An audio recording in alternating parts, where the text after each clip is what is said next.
Hi అండి. 'రావణ్ చెరలో Sita' part 16. Ram సైలెంట్‌గా టీ తీసుకుని వెనక్కి జరగ్గా, సీత వెనక్కి వచ్చి మళ్ళీ కిచెన్ రూమ్‌లోకి వెళ్ళి ట్రే అక్కడ పెట్టి మళ్ళీ హాల్లోకి రాగానే తన కళ్ళని ఎవరో మూసేశారు. ఎవరబ్బా అని ఒక్క క్షణం భయమేసింది. కానీ మళ్ళీ తేరుకుని ఎవరు అని చిన్నగా అన్నా కూడా వాళ్ళు దగ్గరగా నుంచున్నారు. కానీ నో రెస్పాండు. చిన్నగా తన కళ్ళ మీద పెట్టిన చేతులను తడిమి చూడగా ఆ స్పర్శ ఎవరిదో ఈజీగా కనిపెట్టేసి నవ్వుతూ మీనా అని ఎంతో ఆనందంగా అంటుంది సీత. అక్క, ఏంటి నువ్వు అప్పుడే గుర్తుపట్టేశావా అని మొహం చిన్నబుచ్చుకుని అంటుంటే సీత కళ్ళల్లో నీళ్లు. అవి ఆనందంతోనా లేక బాధతోనో తెలియదు. కానీ మీనాని చూసి అలా కన్నీళ్లు జారిపోతూ ఉంటే అక్క అని చిన్నగా పిలిచింది మీనా. ఒక్కసారిగా మీనాని గట్టిగా హత్తుకుని తన బాధ మొత్తం తీర్చుకుని సీత తన కన్నీళ్లను జారి విడుస్తూ ఉంది. అక్క, మిస్ అయ్యావా నన్ను? నేను కూడా ఎంతలా మిస్ అయ్యానో తెలుసా అక్క. నాకు ఏడుపు వచ్చింది నువ్వు లేకుంటే అని మీనా చెప్పుకుంటూ పోతూ ఉంటే సీతకి తన మనసంతా కూడా బరువెక్కి ఎంతలా ఏడ్చింది అంటే అస్సలు ఊరుకోవటం లేదు. ఇద్దరి అక్క చెల్లెళ్ళ బాండింగ్ చూసి అక్కడ ఉన్న అందరికీ కూడా సంతోషం అనిపించింది. కానీ సీత అలా ఏడుస్తూ ఉండేసరికి అందరికీ బాధగా కూడా అనిపించింది. బుజ్జమ్మ అని ఎంతో ప్రేమగా పిలిచాడు సత్యం పక్క నుంచి. మీనా నుంచి చూపు పక్కకి తిప్పి తన నాన్నగారి వైపు చూడగా ఆయన కళ్ళ నిండా నీళ్లతో సీతనే చూస్తూ కనిపించాడు. నానా అని సత్యం గుండెల మీద పడి బోరున ఏడ్చింది సీత. తన గుండెల్లో ఉన్న బాధ మొత్తం పోయే వరకు ఆయనని పట్టుకుని ఏడ్చింది. వాళ్ళని ఎవరూ కూడా ఆపలేకపోయారు. బుజ్జమ్మ, ఏడవకు తల్లి, ఎలా ఉన్నావు తల్లి అని సీత నుదుటి మీద ముద్దు పెట్టి తన కన్నీళ్లను తుడుస్తూ అడుగుతాడు సత్యం. నా నా నానా ఎలా ఉన్నారు? మీ ఆరోగ్యం బాగుందా? టైంకి మందులు వేసుకుంటున్నారా? టైంకి తింటున్నారా అని ప్రశ్నల వర్షం కురిపిస్తుంది సీత ఏడుస్తూనే. సీత అలా ఏడుస్తూ తన నాన్నని కేరింగ్గా చూసుకోవటం, ఒక తల్లిలా తన ఆరోగ్యం గురించి అడగటం అందరికీ కూడా సీత గుణం తెలిసింది. ఇంత అమాయకురాలో అని. నేను బాగున్నాను తల్లి, మీనా అన్ని దగ్గరుండి చూసుకుంటుంది. కానీ నువ్వెలా ఉన్నావు తల్లి అని లాలనగా అడిగాడు సత్యం. ఆ మాటకు సీత ఒక్కసారిగా డల్ అయిపోయింది. ఇప్పటి వరకు ఉన్న ఆనందం అంతా కూడా ఒక్కసారిగా ఎగిరిపోయింది. సమాధానం చెప్పకుండా తలని కిందకి దించేసింది. రామ్ సీతని గమనిస్తూనే ఉన్నాడు. సీత అలా సడన్గా చేంజ్ అయిన దాన్ని బట్టి అర్థం చేసుకోవచ్చు తను ఎంత బాధపడుతుందో అని. రామ్కి అప్పుడు అనిపించింది తన్ని బాధ పెట్టాను అని. నానా, ఏంటి మీరు ఇంత పెద్ద ఫ్యామిలీలో తను ఎందుకు హ్యాపీగా ఉండదు? మీరే అలా అడగడం బాగోలేదు. అలా అడగకూడదు తెలుసా అని పెద్దదానిలా నీతులు చెప్తుంది మీనా వాళ్ళ నాన్నకి. మీనా మాట్లాడిన దానికి అందరికీ నవ్వొచ్చింది. లాస్ట్కి సీతకు కూడా ఒక బ్రైట్ స్మైల్ వచ్చింది సీతకి. ఆ నవ్వు చూడగానే రామ్కి ఆటోమేటిక్గా నవ్వు వచ్చేసింది. ఆ నవ్వు చూడగానే ఆటోమేటిక్గా సీతకి పడిపోయాడు బాబు. అది ఈరోజే తెలిసింది రామ్కి. తనకి తానే అనిపిస్తుంది సీతకి పడిపోయాను అని. ఏంటి సీత, మీ నాన్న మీ చెల్లి అంత దూరం నుండి వస్తే ఇలా నిలబెట్టి మాట్లాడతావా అని మహాలక్ష్మి గారు అనగానే సీత నవ్వుతూ వాళ్ళ నాన్నని సోఫాలో కూర్చోబెట్టి మీనా దగ్గరకు వచ్చి మీనాని గట్టిగా హత్తుకుని ఎలా ఉన్నావు మీనా అని ఎంతో ఆప్యాయంగా ప్రేమగా అడుగుతుంది సీత. బాగున్నానక్క, నువ్వెలా ఉన్నావక్క? పెళ్ళయ్యాక నువ్వు చాలా కొత్తగా ముద్దుగా కనిపిస్తున్నావు తెలుసా అని సీత బుగ్గన ముద్దు పెట్టుకుంది మీనా. ఇద్దరు అలా ముచ్చట్లో మునిగిపోతే సీత, మీ నాన్నగారికి టీ ఇవ్వు తల్లి అని మహాలక్ష్మి గారు అంటారు. అలాగే అంటూ సీత లోపలికి వెళ్ళిపోయింది. రామ్ సీత ఉన్నంతసేపు తనని చూపులతోనే తినేశాడు. వావ్, అసలు నేనేనా? 3 డేస్లో నన్ను మొత్తం మార్చేసావు సీత.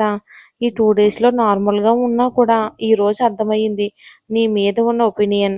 ఇంకా వదలని సీత, ఈ రామ్ నీవాడు అని గట్టిగా అనుకుంటాడు రామ్ మనసులో. అసలు రామ్ ఇంత సడన్గా ఎందుకు మారాడు? మీకు కూడా డౌటొస్తుందా? సరే నాకు అదే అనిపిస్తుంది మరి. ఎందుకు మారాడో ఏంటో చూద్దాం. కానీ ఏదైతే ఏంటి, అన్నీ కూడా సడన్‌గానే జరుగుతాయి కదా మరి. అది ప్రేమ కూడా అయ్యుండొచ్చు కదా! ఇప్పుడు సీతని 2 డేస్ నుంచి గమనిస్తూనే ఉన్నాడు రాము. కానీ బాధపడుతున్నాడు లోపల. ఈరోజు తన అమాయకత్వం, తన మంచి మనసు, తన అందం, ముఖ్యంగా తన నవ్వుకి పడిపోయాడు రామ్. ఈ 2 రోజులు కోపంతోనే చూశాడు. కానీ ఈరోజు రామ్‌కి కోపం అనేది లేకుండా సీతని చూడగానే వచ్చిన పాజిటివ్ వైబ్స్‌కి తన వంటకి పడిపోయాడు బాబు. అలా ఈరోజు బాగా ఆలోచన చెయ్యగా రామ్‌కి కూడా అది ప్రేమేనని అర్థమయ్యింది. ఖచ్చితంగా మరి రామ్ సీతకి పడాల్సిందే కదా! అదే కదా మన స్టోరీ. చూద్దాం మరి ఏం జరుగుతుందో. కిచెన్ రూమ్‌లోకి వచ్చిన సీత టీ పెడుతూ ఎంతో సంతోషంగా నవ్వుతూ ఉంది. తన నాన్న, చెల్లి వచ్చారని ఎంతో సంతోషంగా ఉంది సీత. టీ టీ పెట్టి తన నాన్నకి, చెల్లికి ఇచ్చి నైట్ డిన్నర్‌కి ఏం ప్రిపేర్ చెయ్యాలో సుప్రజ గారిని అడిగింది. ఆవిడ వద్దు అని చెప్తున్నా కూడా వినకుండా హ్యాపీగా సీత వంట చేయటంలో పడిపోయింది. మేడ్స్ వచ్చి హెల్ప్ చేస్తాము అన్నా కూడా వినకుండా తానే స్వయంగా అన్ని వంటలు కూడా దగ్గరుండి చేసి ఫ్రెష్ అవ్వడానికి వెళ్ళింది సీత. ఇక డిన్నర్ టైం అవడంతో అందరూ భోజనానికి కూర్చున్నారు.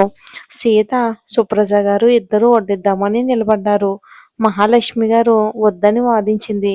వాళ్ళను కూడా కూర్చోమని చెప్పారు.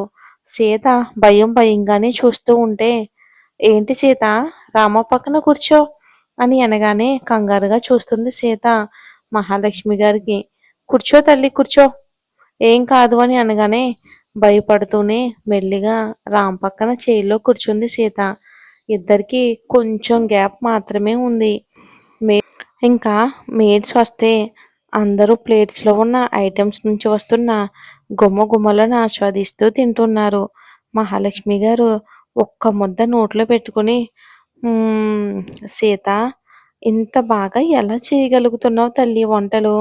అసలు నిన్నటి నుంచి నీ వంట లేనిదే మాకు నోట్లో ముద్ద దిగడం లేదు. అంత బాగా చేస్తున్నావు తెలుసా" అని పొగుడుతారు ఆవిడ. సీత చిన్న స్మైల్ ఇచ్చి ఊరుకోగా రామ్ తన ప్లేట్లో చూసిన ఐటమ్స్‌ని చూసి, ఇది అసలు వంట ఇంత బాగా ఎలా చేస్తుంది? నన్ను మార్చేసింది. మెయిన్‌గా అసలు ఈ వంటతోనే అని ప్లేట్‌లో చూడగా వైట్ రైసు, చపాతీ, గుత్తి వంకాయ, టమాటా పప్పు, ఆలు ఫ్రై, రసం. ఇవన్నీ చూసి అసలు దీనికి ఇంత ఓపిక ఎలా వస్తుంది చేయటానికి ఇన్ని ఐటమ్స్ అని రామ్ సీతని చూడగా సీత చిన్నగా రైస్‌ని కలుపుతూ ఉంది. కానీ తినటం లేదు. చిన్నగా తన చేతులు వణుకుతున్నాయి. మరీ టూ మచ్‌గా భయపెట్టేశాను అనుకుంటా అని మనసులో అనుకుని తినడం స్టార్ట్ చేశాడు రాము సీత వైపు చూస్తూ. ఇక అందరూ కూడా హ్యాపీగా కడుపు నిండా తిని అందరూ వెళ్ళిపోయారు. లాస్ట్‌గా అక్కడ డైనింగ్ ఏరియాలో రామ్, సీత మాత్రమే ఉన్నారు. సీత చాలా మెల్లిగా తింటుంటే రామ్ తన ప్లేట్‌ని ఖాళీ చేసి సీత వైపే అలా కన్ను ఆర్పకుండా చూస్తున్నాడు. సీత కంగారుగా ఇక అందరూ వెళ్ళిపోవడంతో తను తినకున్నా కూడా లేవటానికని ప్లేట్లో రైస్ అలానే ఉంచి లేచి నిలబడింది లేవడానికి. కానీ తను వెళ్ళలేక ఆగిపోయింది. ఎందుకంటే తన చీర కొంగు దేనికో తగిలింది అని అర్థమయ్యింది. చిన్నగా ఒకసారి వెనక్కి తిరిగి చూడగా షాక్ అయ్యింది పాప. ఎందుకంటే పాప చీర కొంగు తన బలమైన పిడికిలితో బంధించాడు రాము. అంతే, పాప బాగా భయపడి చుట్టూ చూసింది. కానీ అక్కడెవ్వరూ లేరు. భయంగా చిన్నగా రామ్ వైపు చూడగా సీత టేబుల్ మీద హ్యాండ్‌కి తన తలని ఆనించుకుని కన్ను ఆర్పకుండా సీతనే చూస్తున్నాడు రామ్. అంతే, దెబ్బకు తల దించేసింది. తన కొంగుని విడిపించుకోవటానికి చిన్నగా వెనక్కి లాగింది. కానీ అది వస్తేనే కదా! ప్లేట్‌ని ఖాళీ చేయకుండా ఎక్కడికి వెళ్తావు అని బేస్ వాయిస్ వినిపించింది రామ్ నుంచి సీతకి. సీత కంగారుగా తన ప్లేట్‌ని చూసి నా నాకొద్దండి, తినాలని లేదు అని భయంగా చెప్తూ ఉంది పాపం సీత. అలాగా, ప్లేట్ ఖాళీ చేస్తేనే ఇక్కడి నుంచి వెళ్ళగలవు. లేదంటే ఇద్దరం ఇక్కడే అని హార్ష్‌గా చెప్తాడు రామ్. ఇంకా సీత కంగారుగానే మళ్ళీ చైర్‌లో కూర్చొని చేసేదేమీ లేక చాలా ఫాస్ట్‌గా చిన్న చిన్న ముద్దలను తన నోట్లో కుక్కేసుకుంటుంది సీత. ఏమవుతుంది? తన బుగ్గ నిండా సరే అన్నం ఉండడంతో తన బుగ్గ మొత్తం ఎత్తుగా ఉంది.